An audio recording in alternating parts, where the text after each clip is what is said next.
કે આજે આ ઘટના બની છે। મારું એટલું જ કહેવાનું છે કે જે ઘટના જેના બેદરકારીના લીધે બની છે, આ બધા તંત્ર હોય કે તંત્રના લાગતા અધિકારીઓ હોય કે પછી ઇલેક્શનવાળા હોય કે સ્કૂલના સંચાલકો હોય, આ બેદરકારીના લીધે આ ઘટના બની છે। છતાં તમે જોતા હશો કે એ કોઈ પણ લોકો અમારા કેસમાં અમારું સપોર્ટ કરતા નહીં। 2 વર્ષથી અમને ન્યાય મળતું નહીં અને હવે એવું લાગે છે કે હવે વર્ષો પણ બીતી જશે તો પણ અમને ન્યાય મળશે જ નહીં।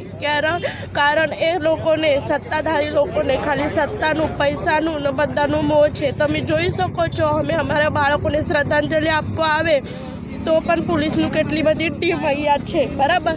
અરે જ્યારે સ્કૂલ પ્રશાસન હોય કે બધા અધિકારીઓ હોય, હાઈકોર્ટ ઓર્ડર કરતી હોય કે એ લોકો ગુનેગાર છે, એમના પર એક્શન લો, છતાં એના પર એક્શન ન લેતા, એના ઉપર કોઈ કાર્યવાહી નહીં કરતા એ પીડિત પરિવારોને હેરાન કરે છે। વારે ઘડી એ પોલીસવાળા તંત્રના એક્શનથી અમે હેરાન કરે છે।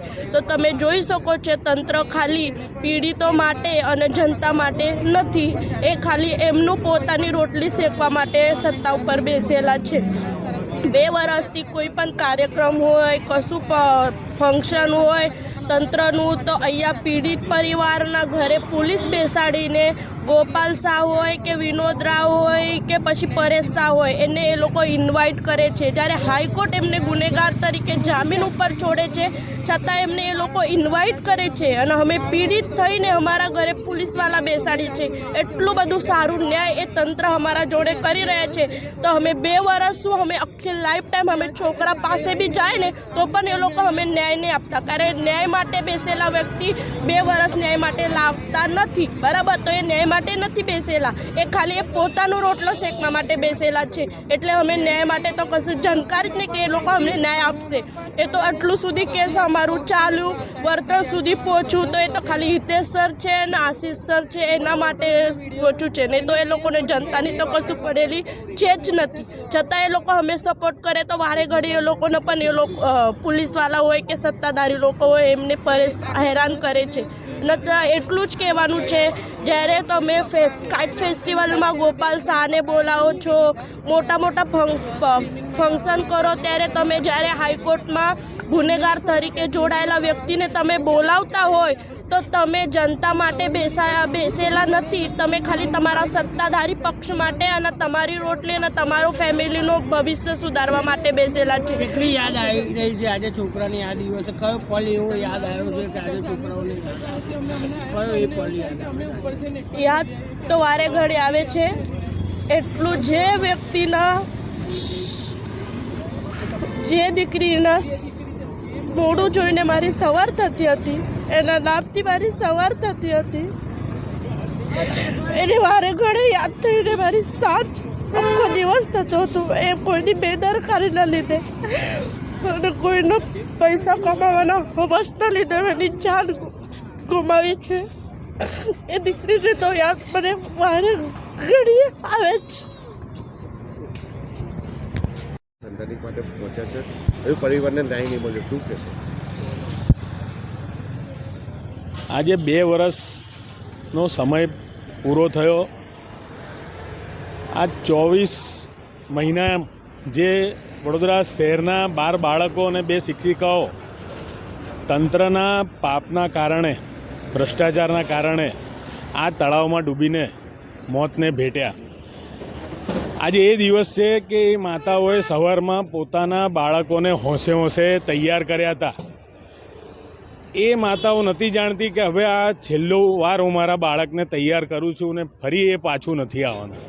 જ્યારે રાત્રે એમની લાશો ઘેર આવે છે ત્યારે આ વડોદરા શહેરના નાગરિકોને ખબર પડે છે કે આ પીપીપી મોડલથી કરેલો સૌથી મોટો તંત્રનો ભ્રષ્ટાચાર છે।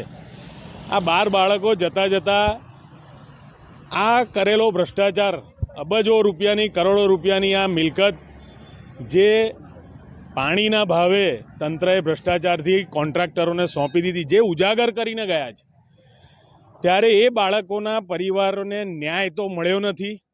પીડિત પરિવારની જગ્યાએ એ લોકો કોઈ મોટા ગુનેગાર હોય એમ જ્યારે પણ કોઈ આવે નેતા, ત્યારે એમને ઘરમાં નજરકેદ કરવા અને નવું હવે તો તંત્રને રૂલિંગ પાર્ટી એવું શીખી છે કે જે આ આખા કેસનો માસ્ટર માઇન્ડ ગણાય છે, જેને માસ્ટર માઇન્ડ પોલીસે ગણ્યો છે, એને પણ હવે આમંત્રણ આપે છે, હયાત હોટલમાં આમંત્રણ આપે, પતંગોત્સવમાં આમંત્રણ આપે, એમનું ભાજપનો કાર્યાલયનો 3જો 4થો માળનું ઇન્ટિરિયર બનાવવા માટે એને નિમણૂક કરે. એટલે આપ સમજી શકો છો કે આ કયા પ્રકારે આ શહેરમાં આ રૂલિંગ પાર્ટી કામ કરે છે. બીજી મહત્વની વાત કે આ એક વડોદરા શહેર એવું છે કે જ્યાં નાગરિકો ભ્રષ્ટાચારનો ભોગ બને છે. હજુ મહિનો પણ નથી થયો, ખુલ્લા ગટરમાં એક વ્યક્તિ પડીને મરી ગયો, એનો આખો પરિવાર રજળી ગયો. આ શહેરની અંદર ડોર ટુ ડોરની ગાડીથી કચડાઈને બાળકો મરે છે, જોય ટ્રેનથી અથડાઈને મરે છે, પૂર આવવાથી ડૂબીને મરે છે, ખાડા ટેકરા ભૂવાથી લોકો મરે છે, ગાયથી અથડાઈને લોકો મરે છે. અને આ ભ્રષ્ટાચારથી તમે જુઓ કે આ બોટકાંડમાં 12 બાળકો ડૂબીને મરી ગયા, 2 શિક્ષિકાઓ મરી ગઈ.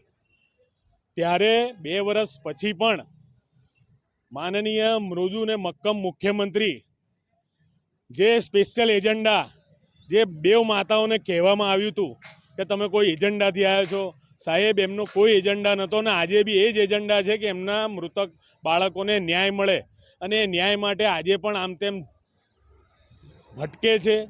2 વર્ષ પૂરા થયા, ન્યાય મળ્યો નહીં. વળતર માટે ખૂબ લાંબી લડાઈ લડી, વળતર ના મળ્યું. હોશિયાર કોટિયા બંધુઓ, એમની પાસે પૈસા છે, એનો ઉપયોગ કરીને છેક સુપ્રીમ કોર્ટ સુધી ગયા. જ્યારે આ ગરીબ બાળકો પાસે, એમના પરિવાર પાસે સુપ્રીમ કોર્ટ જવાના રૂપિયા નથી, અને જે 35 લાખ રૂપિયા વળતર નક્કી કરવામાં આવ્યું હતું, એ વળતરની જગ્યાએ આજે 25% જ વળતર, અને કોઈનું બાળક મારી નાખો, વળતર પણ તમે ઇન્સ્ટોલમેન્ટથી આપો. એ કેટલી હદે ન્યાય છે. એટલે હું ચોક્કસ કહીશ કે આ વડોદરા શહેરની મહિલાઓ આ બધું જોજો. આવનારા દિવસમાં જ્યારે તમે બટન દબાવવા જાઓ તો લાગણીવશ થઈને નહીં, પણ આ બાળકોને ન્યાય મળે. કારણ કે આ વડોદરા શહેરમાં હવે મહિલા અને બાળ વિકાસ મંત્રી છે, આ વડોદરા શહેરમાં મહિલા મેયર છે, છતાં પણ આ વડોદરા શહેરની મહિલાઓ ન્યાય માટે 2 વર્ષથી ઝંખી રહી છે. એટલે હું ચોક્કસ કહીશ વડોદરાની સંસ્કારી જનતાને કે આ બધું જોજો અને સમજજો.